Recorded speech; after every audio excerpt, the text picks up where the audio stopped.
What if Luffy joined the Redhair pirates? The world of One Piece would be unrecognizable if Luffy had set sail under Shanks instead of forming the Straw Hat Pirates. No Zoro, no Nami, no wild adventures, no toppling warlords and emperors, just a very different story where Luffy grows up under the Redhair flag. Would he still become the Pirate King, or would his destiny be forever changed? Luffy's relationship with Shanks and the Redhair pirates. Luffy's relationship with Shanks is probably one of the most iconic mentor-student bonds in anime history. If you've watched One Piece, you know that little Luffy practically worshipped Shanks and his crew. They were the coolest bunch of pirates he had ever seen. Strong, carefree, and always up for a drink. Except for Luffy, of course, since he was just a kid.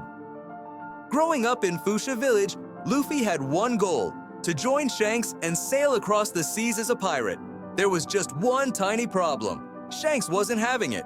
Shanks wasn't just an incredible pirate, he was also incredibly responsible. Sure, he joked around and had fun, but he wasn't about to drag a literal child into the cutthroat world of piracy.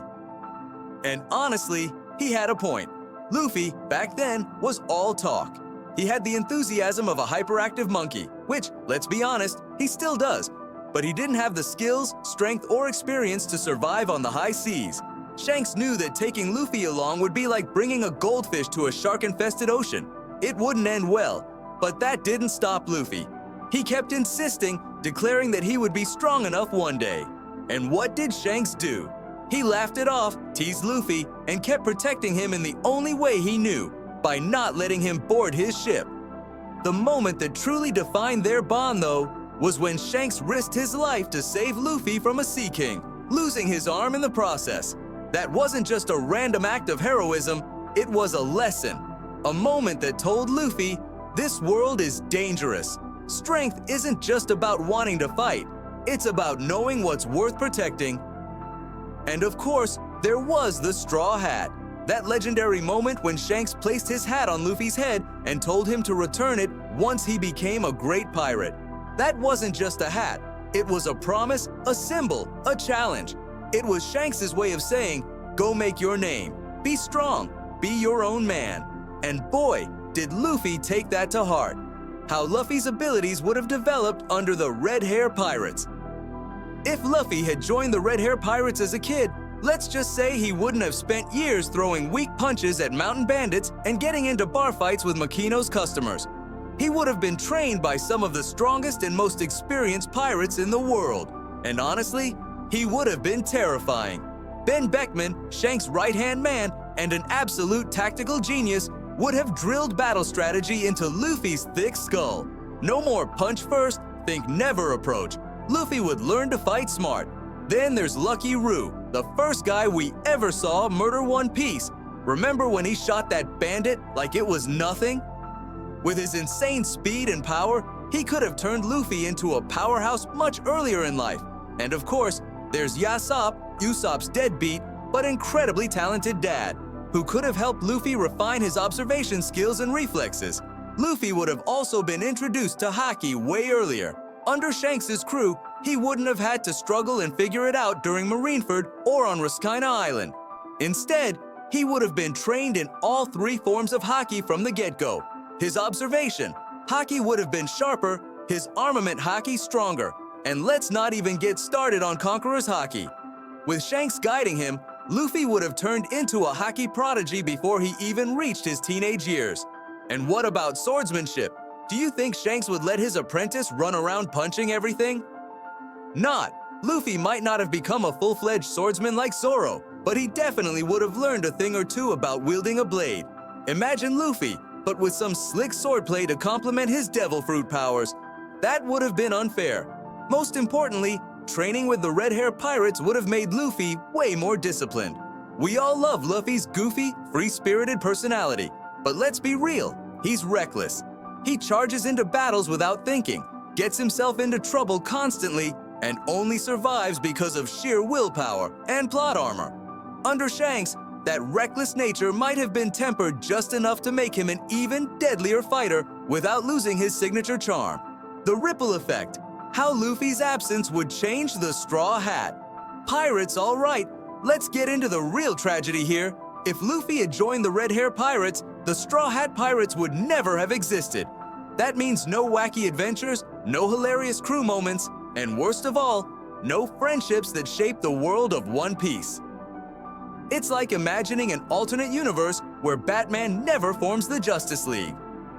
Sure, the Redhair Pirates would be stronger, but the One Piece world would be missing something irreplaceable.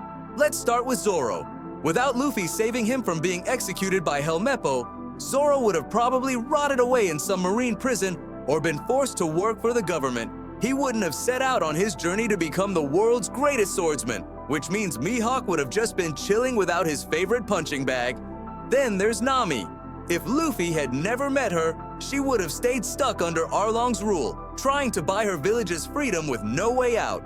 That means Kokoyashi village would have suffered for who knows how long. And Usopp? Without Luffy showing up at Syrup Village, Kaya might have ended up dead. Usopp would still be a lonely liar, and Captain Kuro would be ruling over her estate. Chopper would have been stuck in Drum Island, probably never finding the courage to leave. Robin, she'd still be on the run, alone, and hunted by the government. Frankie would have never joined the Thousand Sunny Project. Brook, he'd still be a lonely skeleton floating in the Florian Triangle, singing to himself for all eternity. It's a depressing thought. Key battles and events that would have been different. If Luffy had never formed the Straw Hat Pirates and instead joined the Redhair Pirates, the entire course of One Piece would have been turned upside down. Think about it. No Straw Hats, no crazy adventures, and worst of all, no rubber-fisted chaos shaking up the world. Some of the biggest battles in the series, they probably wouldn't have happened. Or if they did, they would have gone very, very differently. Take Alabasta, for example. Crocodile had a pretty sweet setup going on there, playing hero while secretly pulling the strings in the background.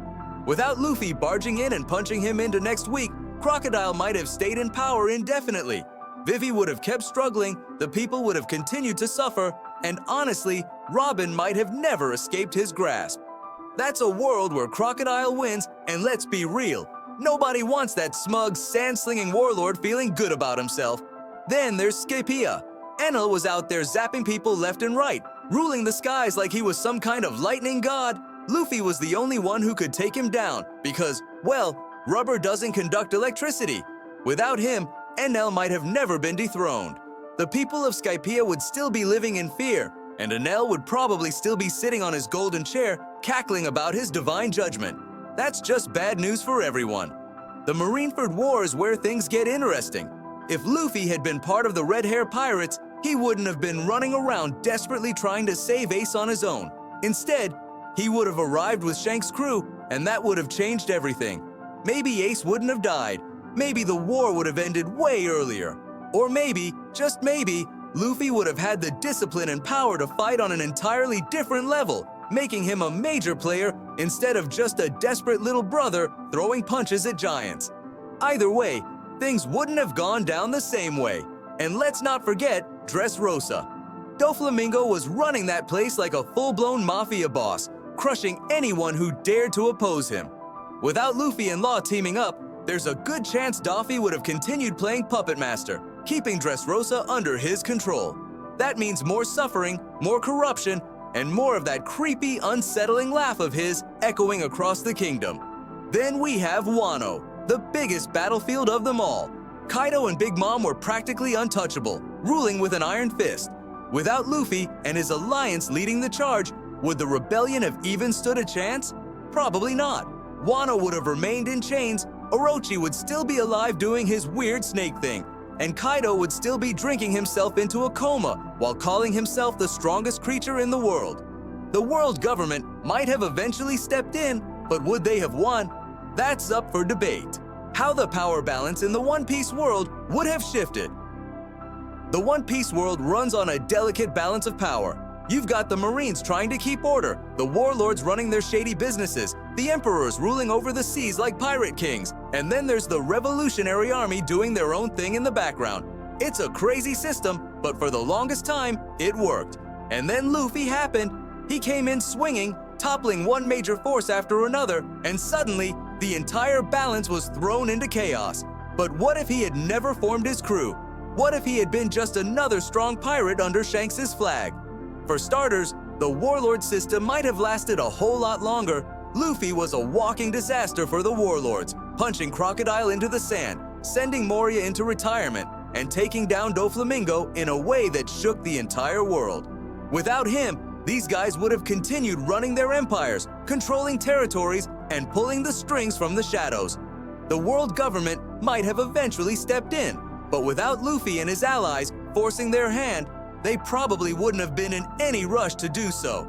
Then there's the four emperors. The rise and fall of the emperors is one of the biggest power shifts in One Piece, and Luffy played a massive role in shaking things up. He didn't just challenge them, he outright defeated them. Big Mom and Kaido didn't fall because of some grand military effort. They lost because one rubbery idiot refused to give up. Without Luffy, Kaido and Big Mom might still be running things, laughing at the idea that anyone could challenge them. That means Wano stays under Kaido's rule, Whole Cake Island remains untouchable, and the world's greatest powers remain unchallenged. If Luffy had sailed with Shanks, would he still have become Pirate King? Or would he have ended up as just another powerful pirate under an emperor's shadow? Drop your theories in the comments.